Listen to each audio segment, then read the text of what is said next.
Ah, yes, it is the great under great achiever. Yes, it's a great. It's as I said, the master regulator in the body.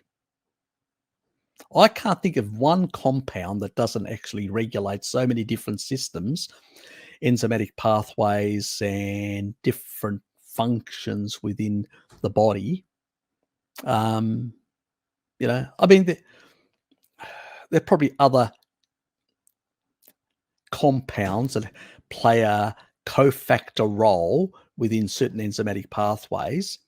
Like you've got vitamin D over 1,000, pathways that are basically influenced um, by vitamin D. But we're talking about wherever I look throughout the whole body, what do I see?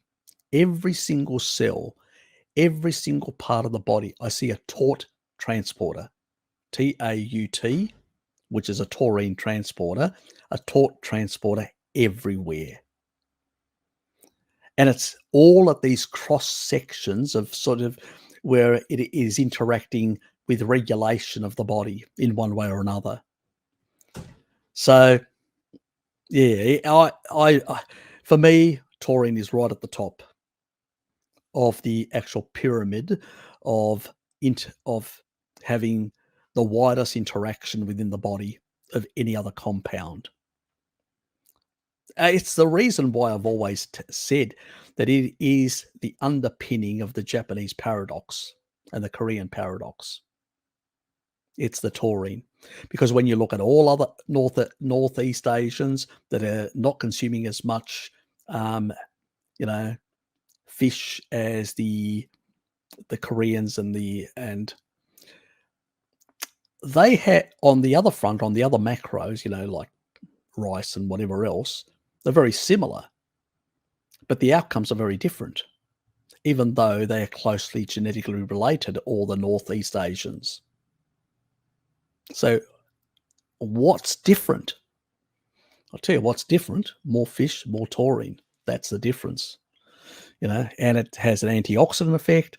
It basically has the ability to, reduce damage within the mitochondria, which basically reduces the amount of reverse reverse Krebs cycle, which also means that you're from the cytosol, you're pulling in less 2H, which is critical because when you're in a normal Krebs cycle, you're actually pushing out 2H, deuterium. When you're basically in a growth phase and reverse Krebs cycle, you're actually pulling in from the cytosol, you're pulling in 2H, deuterium. We know what that causes: mitochondrial damage. It furthers it, it accelerates it, it increases it. This is cancer. This is senescence. So 2H has its place in the body. Too much in the wrong places, it's a problem. And unfortunately, when we do this reverse Krebs cycle, we upregulate oncogenes, all this sort of stuff happens. We go into a glycolytic phase and in a growth phase.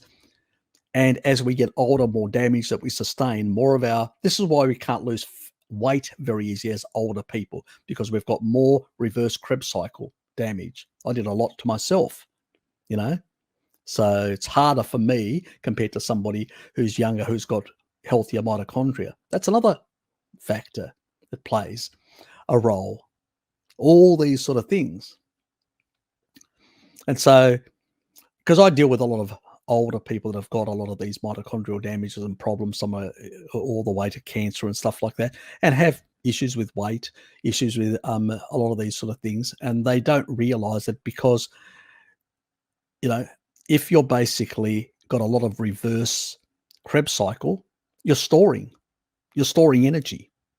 You're not oxidizing energy. You're storing energy. Remember, even through, if you basically go through the polio pathway, or you actually take lactate and convert it into fructose as well, it can be converted as well, because, when you've got too much excess, sometimes your fructose level will go from a few percentage points all the way up to 30% of the carbohydrates because you can't deal with them.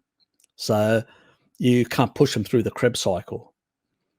And so as a consequence, you basically have to turn them into fat.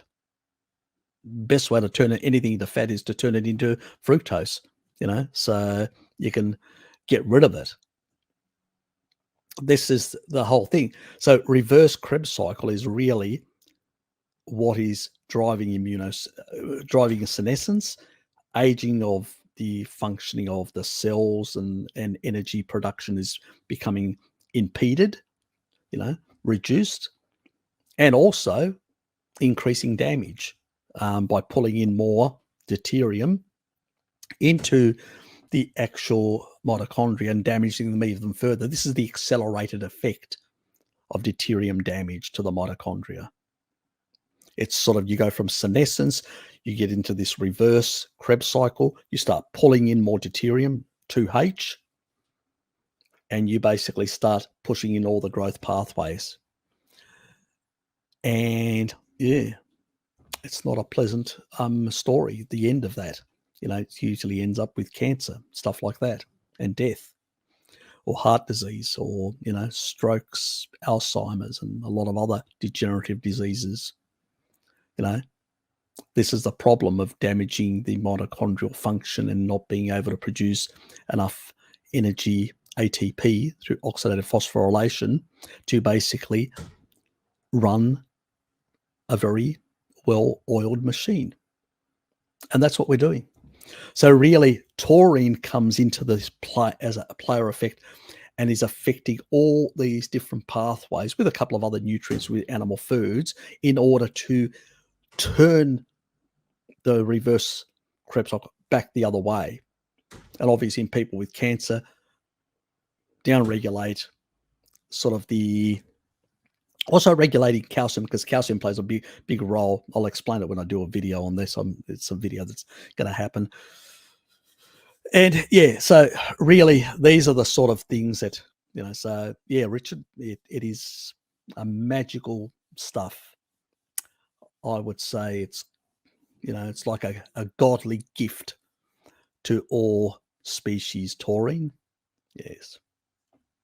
I don't think life could exist the way it is without taurine regulating it.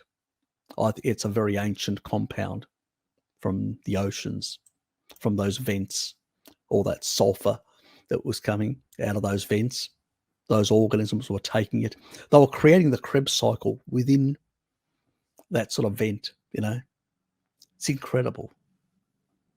Bloody incredible. Anyway, let's move on before I have a religious experience about the Krebs cycle.